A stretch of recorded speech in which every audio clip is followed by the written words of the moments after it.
Shaun, how many stars do we have? True stars. Not going to be, not your belief, not he's about to be. Today, right now, stars. True stars.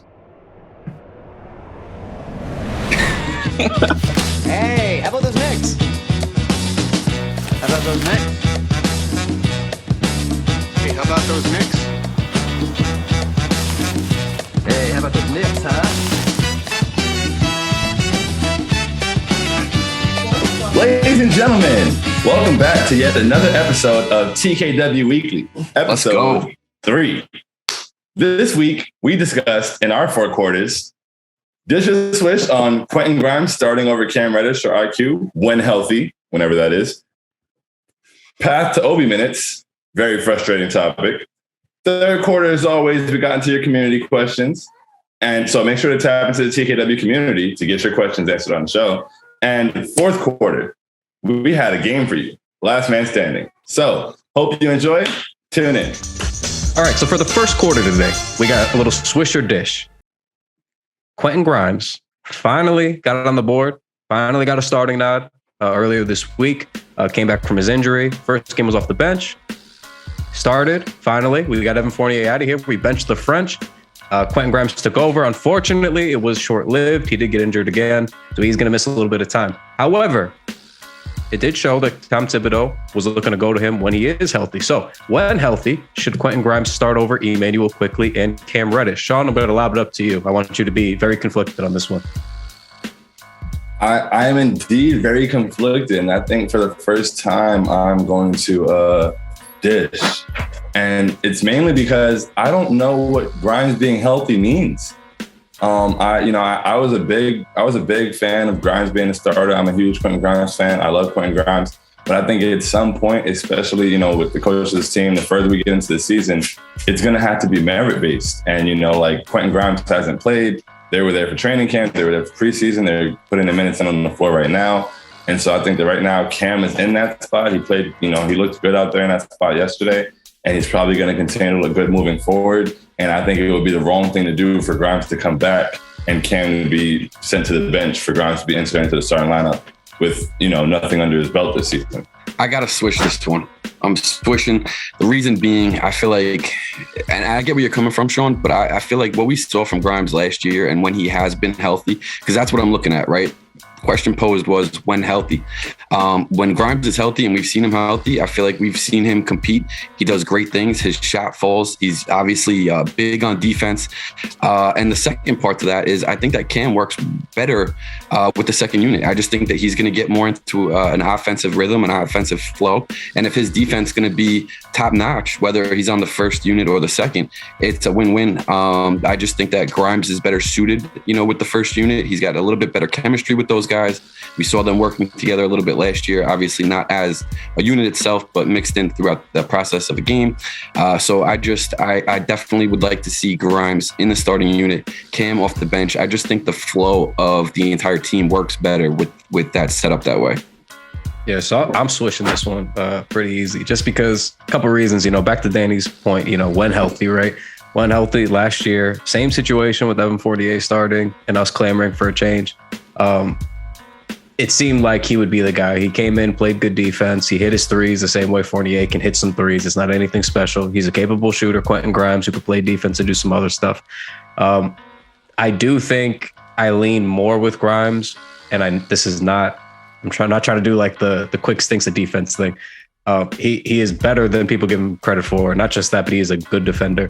But Quentin Grimes, I think the size does matter for me a little bit in that sense, where I think you can get away with it a little bit more coming off the bench with Quick. It's not that I don't want Quick to have his shot, but when Grimes is healthy, I just think he probably brings something we need paired with Jalen Brunson a little bit more, which is like the point of attack defense, And again, it should be merit-based. If Cam is playing well over the next week or two, it makes it hard to go away from him. I do think then Grimes should probably come back off the bench for a little bit. But I would say when healthy, you gotta switch Quentin Grimes being the starter.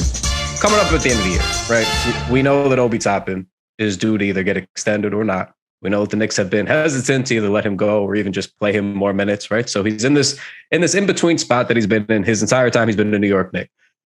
But the one thing that's been a constant is over time, Obi Toppin plays better and better and consistently better and better. And with Obi playing at such a consistently high level right now, what, if any, path is there to get him 2 more minutes? Because we just saw Mitchell Robinson go down, and it affirmed that there is that Obi just there's no more minutes in the 15 that he gets a night, right? So I'm curious, and Shaun, I really want to know your thoughts to start this off. But what is the path to Obi somehow finally getting more than 12 to 14 minutes a game?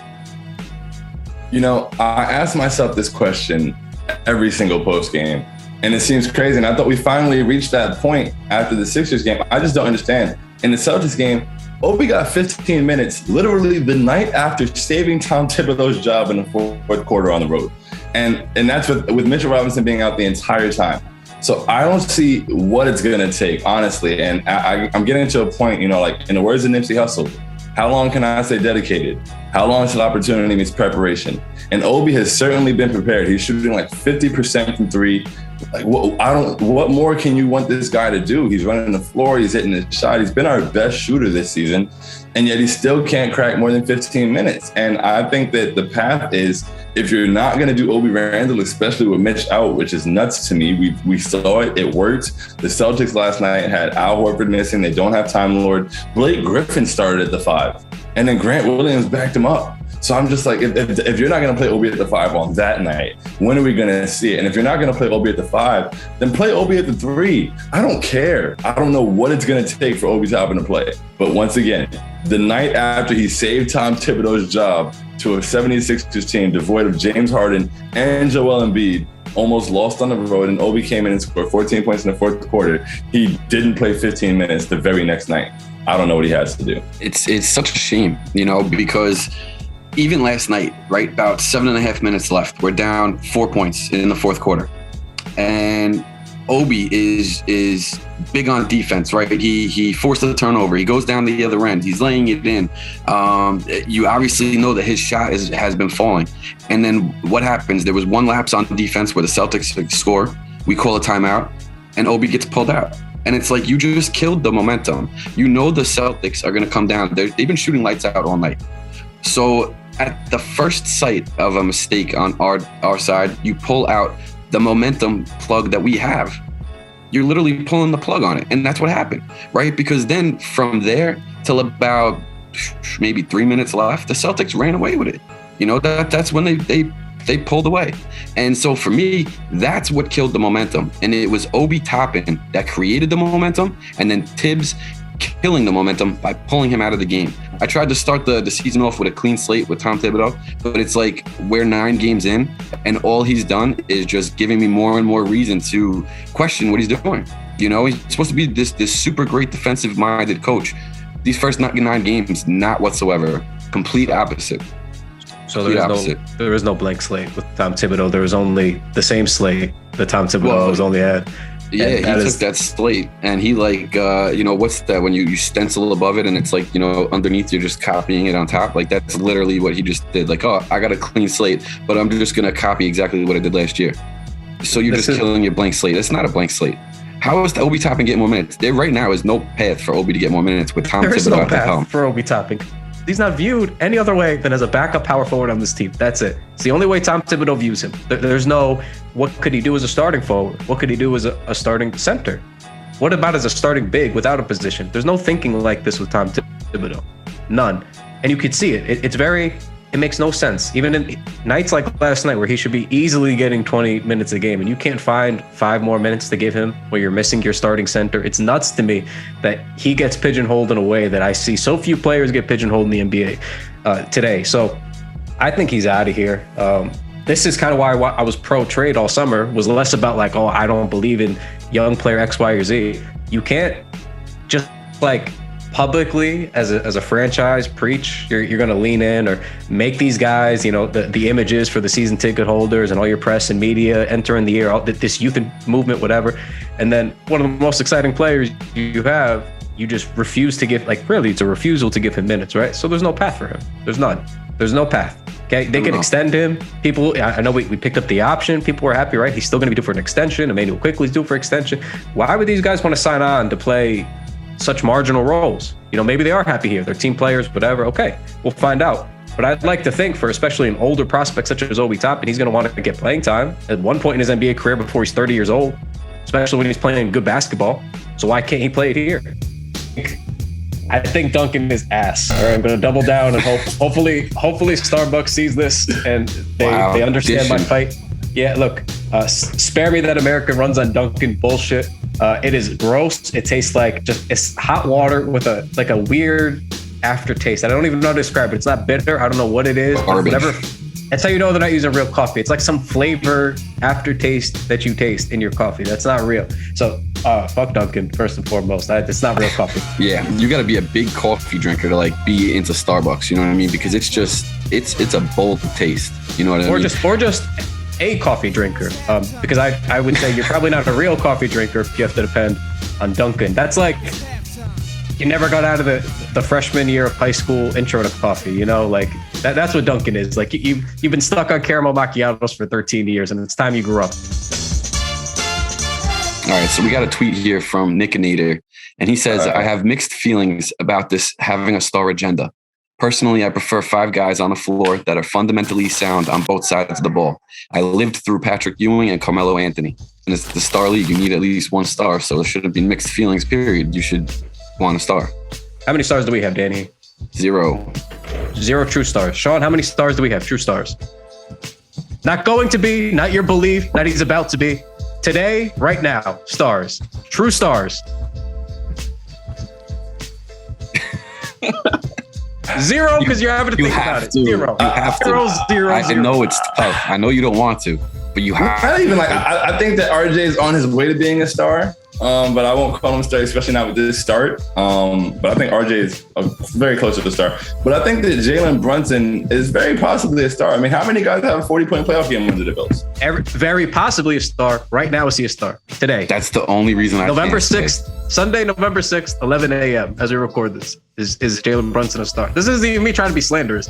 It's the ideology of pretending that about having a star. Like what is the agenda of having? Is it winning? Because it seems like every time teams win or go far in the playoffs, they probably have a star, right? There's no agenda. The agenda is having good players, and the best players are stars. Therefore, we would want the best players. What annoys me about the star conversation is that people revert to it for everything, and I think that might be what he was saying. Like the Hawks game, we had a 23-point lead and we blew it, and we lost by 20.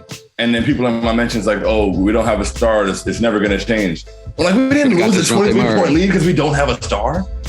We lost a 23-point lead because we lost a 23-point lead. Like we just lost a 23-point lead. It's not because we don't have a star. Like everything, the reason for everything can't be, oh, well, we don't have a star. I'm tired of that.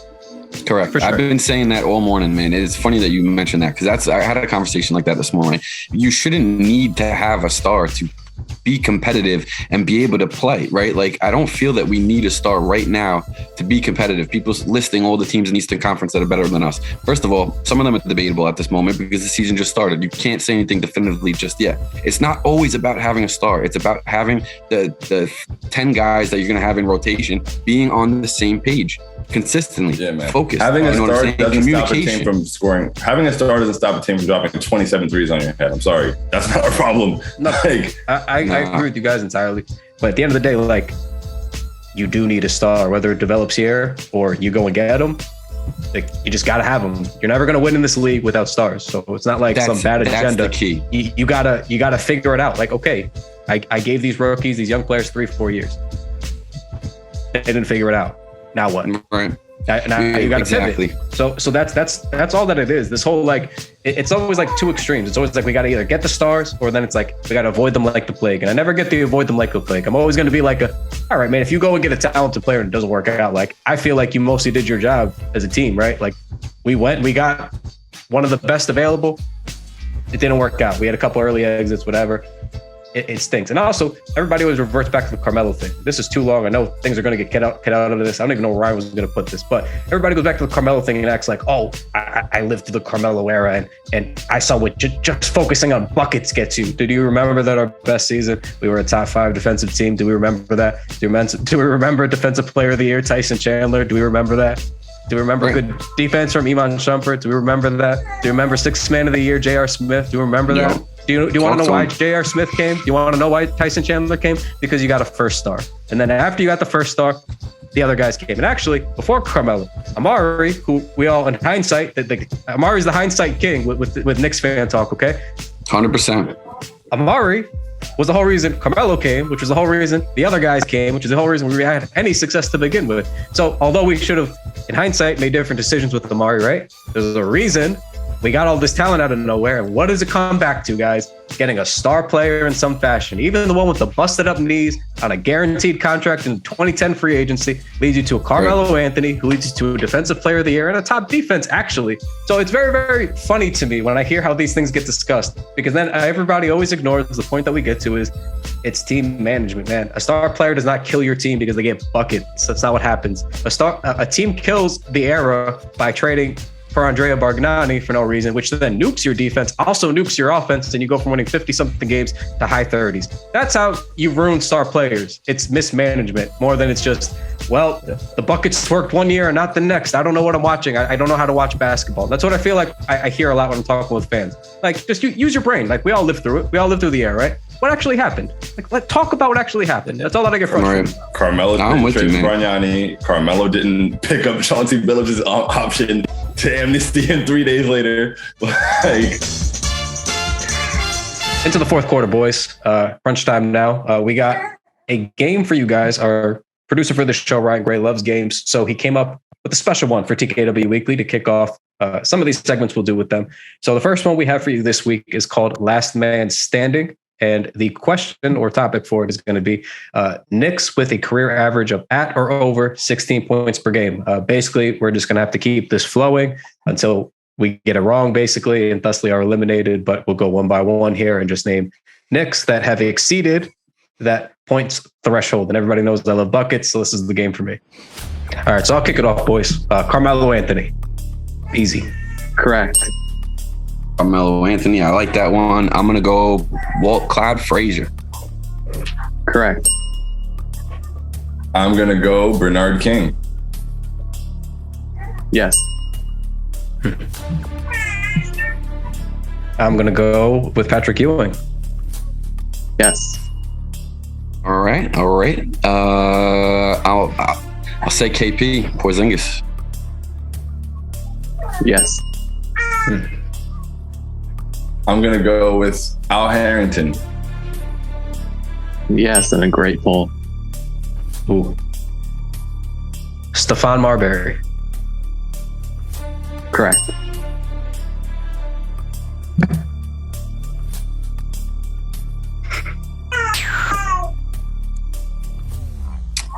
Julius Randle.